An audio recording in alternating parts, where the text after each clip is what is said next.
Good morning all students. देखिए, आपको जनन बताया जा रहा था, तो उसमें पौधों में आपको जनन बताया गया है कि 3 प्रकार का होता है। अलैंगिक जनन, कायिक जनन और आपका लैंगिक जनन, तीनों बताए गए हैं। एसेक्सुअल रिप्रोडक्शन, वेजिटेटिव रिप्रोडक्शन और सेक्सुअल रिप्रोडक्शन, ये तीनों आपको बताए जा चुके हैं पौधों में जनन। अब आता है जंतुओं में जनन। देखिए, जंतुओं में जनन जो है 2 विधियों द्वारा होता है।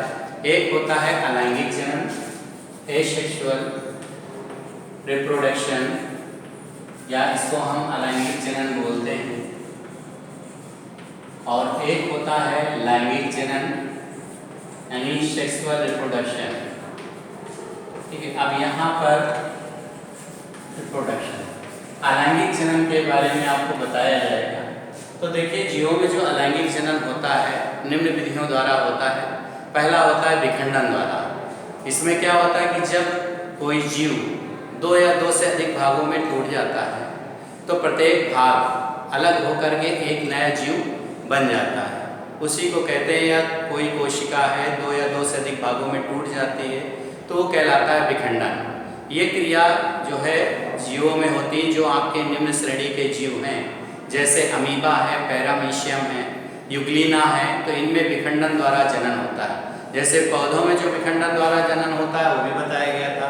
तो वो आपको उसी प्रकार जैसे जीवों में जनन होता है, तो जीवों में अमीबा के आप चाहे जितने टुकड़े कर दें, उसमें फिर से एक नया अमीबा बन जाता है। तो वो जो है प्रोसेस जो होता है विखंडन द्वारा कहलाता है। उसी प्रकार जो अलैंगिक जनन होता है, पहली विधि है विखंडन द्वारा, फिर इसके बाद आता है मुकुलन द्वारा। मुकुलन का मतलब होता है कि ये जो मुकुलन होता है, बडिंग, मुकुलन द्वारा, बाई बडिंग बोलते हैं। तो मुकुलन में क्या होता है कि ये जो जनन होता है जीवों में, तो जंतुओं में मुकुलन द्वारा जो जनन होता है वो बहुकोशिकीय जीवों में होता है। इसमें प्रत्येक कोशिका जो होती है वो विकसित होकर के एक आउटग्रोथ बनाती है और एक छोटा सा मुकुल बन जाता है, यानी बड्स बन जाता है, और वो विकसित होकर के एक नया जीव बन जाता है। तो उस विधि को हम मुकुलन कहते हैं। हम मुकुलन ज़्यादातर आपके जो स्पंज है, साइकॉन है, पोरीफेरा के संघ के जो जीव जंतु होते हैं, हाइड्रा है, स्पंज है, उनमें मुकुलन द्वारा होता है। फिर एक विधि और होती है इसमें, रीजनरेशन, पुनरुद्भवन। पुनरुद्भवन का मतलब होता है कि जब कोई कोशिका या कोई जीव 2 या 2 से अधिक भागों से टूट जाता है, प्रत्येक भाग जो टूटा हुआ भाग होता है, जब कोई किसी कोशिका से अलग हो जाता है, तो वो कोशिका से अलग हुआ भाग फिर से विकसित होकर के एक नया जीव बना लेता है। उसी को रीजनरेशन यानी फिर से उसका विकास हो जाना, वो कहलाता है आपका पुनरुद्भवन। मतलब जब कोई कोशिका 2 या 2 से अधिक भागों में टूट जाती है और प्रत्येक भाग फिर से विकसित होकर के नया जीव का निर्माण कर लेता है, उस क्रिया को पुनरुद्भवन कहते हैं। ये भी एक अलैंगिक जनन की विधि है। ये किसमें होता है? जो आपके प्रोटोजोन्स हैं, सिलेंट्रेट्स हैं, आपके जो इकाइनोडर्मेटा के अंतर्गत आते हैं, जैसे स्टारफिश वगैरह है, तो जो आपका इकाइनोडर्मेटा संघ होता है, उनमें जो है ज़्यादातर पुनरुद्भवन की क्षमता होती है। कुछ रेप्टाइल्स भी होते हैं, देखा होगा छिपकली वगैरह है, तो गिरती है तो उसकी पूंछ अलग हो जाती है, लेकिन धीरे धीरे छिपकली में वो पूंछ फिर से विकसित हो जाती है। तो वो क्या है? आपका रीजनरेशन है। मतलब कोई कोशिका अलग होने के बाद फिर से वो विकसित होती है और फिर से एक नई कोशिका बन जाती है, तो आपका रीजनरेशन कहलाता है। इसी प्रकार आता है सेक्सुअल रिप्रोडक्शन में। देखिए, जो आपके जीवों में, जंतुओं में जो लैंगिक जनन होता है, लैंगिक जनन में आपको मालूम है कि 2 युग्मकों की आवश्यकता होती है। लैंगिक जनन सबसे मेन चीज़ है कि अर्धसूत्री विभाजन द्वारा होता है, और जो आपको बताया जा चुका है कि अलैंगिक जनन समसूत्री विभाजन द्वारा होता है। अलैंगिक जनन जो आपका अलैंगिक जनन होता है वो समसूत्री विभाजन द्वारा, और लैंगिक जनन जो आप पढ़ने जा रहे हैं वो होता है अर्धसूत्री विभाजन द्वारा। इसमें जो है अर्धसूत्री विभाजन में बताया गया कि मतलब जो है इसमें इस प्रकार के जनन में 2 युग्मकों की आवश्यकता होती है, एक नर युग्मक और एक मादा युग्मक। नर युग्मक में क्या बनते हैं? क्योंकि वो नर जनन अंग जिसमें पाए जाते हैं वो नर युग्मक कहलाते हैं, जिसमें मादा जनन अंग पाए जाते हैं वो आपके मादा युग्मक कहलाते हैं। तो जो नर जनन अंग है या नर युग्मक किसमें पाए जाते हैं? पुरुषों में पाए जाते हैं, और मादा जनन अंग या मादा युग्मक किसमें पाए जाते हैं? स्त्रियों में पाए जाते हैं। क्योंकि ये जीवों में आप पढ़ रहे हो जंतुओं में जनन, तो पुरुष में क्या पाए जाते हैं, नर जनन अंग, और मादा में या स्त्री में पाए जाते हैं मादा जनन अंग। जो नर जनन अंग होते हैं उसमें मुख्य जननांग कौन सा होता है, वृषण, और स्त्रियों में जो मुख्य मादा जनन अंग होता है वो किस रूप में होता है, अंडाशय यानी ओवरी। जो वृषण होते हैं ये देह भाग में शरीर से बाहर होते हैं, इनका मेन काम होता है नर युग्मक यानी शुक्राणुओं का निर्माण करना, और ये शुक्राणु जो है जो बनते हैं शरीर में, कहाँ बनते हैं, वृषण कोश में एक शुक्राशय होता है, शुक्राशय से शुक्राणु बनते हैं और फिर शुक्र नलिका द्वारा शरीर से बाहर आते हैं। तो ये जो शुक्राणु हैं और ये आपके नर युग्मक, और इसी प्रकार जो मादा युग्मक है उसमें क्या बनते हैं, एग सेल्स बनते हैं यानी अंडाणु बनते हैं। वो कहाँ बनते हैं, अंडाशय में बनते हैं। अंडाशय कहाँ पाए जाते हैं, मादा में। तो अंडाशय की संख्या कितनी होती है, 2। तो उनसे अंडवाहिनी नलिका में, क्योंकि ये दोनों फर्टिलाइज होते हैं, और फर्टिलाइज होने के बाद फिर एक नया भ्रूण बन जाता है, और भ्रूण विकसित होकर के एक नया जीव बन जाता है। तो लैंगिक जनन में क्या होता है, 2 युग्मकों की आवश्यकता होती है, एक नर युग्मक और एक मादा युग्मक। नर युग्मक में शुक्राणु बनते हैं, मादा युग्मक में अंडाणु बनते हैं। नर युग्मक और मादा युग्मक जब दोनों मिलते हैं, संलयित होते हैं, तो क्या बनता है, भ्रूण बनता है, और वही भ्रूण विकसित होकर के नए जीव के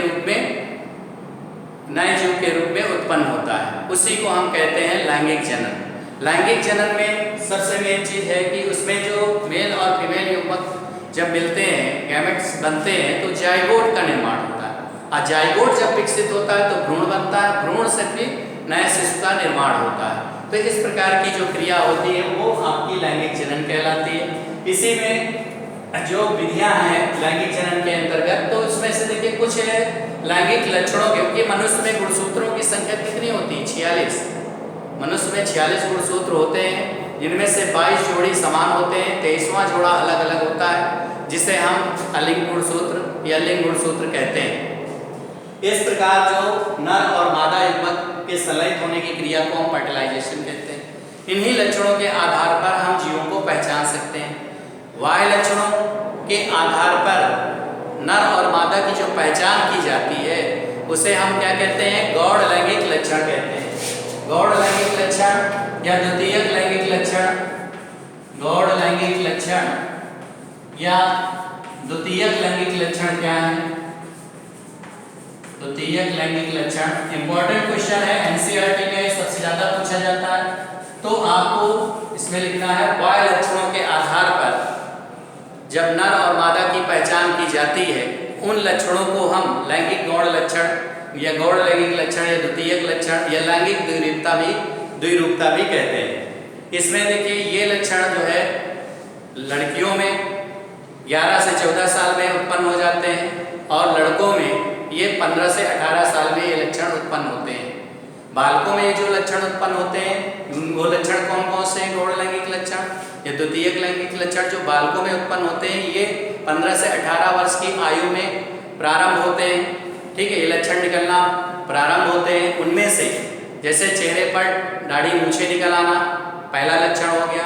दूसरा, जो आपके कंधे हैं ये क्या होते हैं, चौड़े हो जाते हैं, यानी इसको हम अंश मेखला बोलते हैं। ये क्या होते हैं, चौड़े हो जाते हैं। आवाज़ क्या होती है, भारी हो जाती है। ठीक है, और जो इसमें है आवाज़ भारी हो जाती है, ये आपके क्या है, शुक्राणु बनना प्रारंभ हो जाते हैं। ये भी एक लक्षण है कि वृषण में शुक्राणु बनना प्रारंभ हो जाते हैं। तो ये लक्षण आपके बालकों के लैंगिक लक्षण हैं। बालिकाओं में जो लक्षण उत्पन्न होते हैं तो वो होते हैं जैसे शरीर का विकास हो जाना, आवाज़ का महीन हो जाना, ठीक है, और स्तन ग्रंथियाँ डेवलप होती हैं। फिर इसके बाद इसमें रजोधर्म प्रारंभ हो जाता है। लेकिन ये जो लक्षण होते हैं ये लक्षण जो है 11 से 14 साल में प्रारंभ हो जाते हैं। इन्हीं को हम द्वितीयक लैंगिक लक्षण कहते हैं। फिर इसके बाद जो है ये जो लैंगिक लक्षणों के आधार पर हम क्योंकि पहचानते हैं कि ये मेल है कि फीमेल है, तो इन लक्षणों का अध्ययन यहाँ पर बताया गया है। ये आपको गौड़ लैंगिक लक्षण है, इसकी इमेज भी दी गई है, इसका एक वीडियो के माध्यम से भी आपको बताया गया है। ठीक है, तो ये अब आपका आता है इसी में अगला जो है कि जो ये लक्षण हैं इनका शरीर पर क्या प्रभाव पड़ता है, इनके बारे में आपको नेक्स्ट वीडियो में बताया जाएगा, कौन से हार्मोन्स कहाँ उत्पन्न होते हैं। ठीक है बेटा, थैंक यू।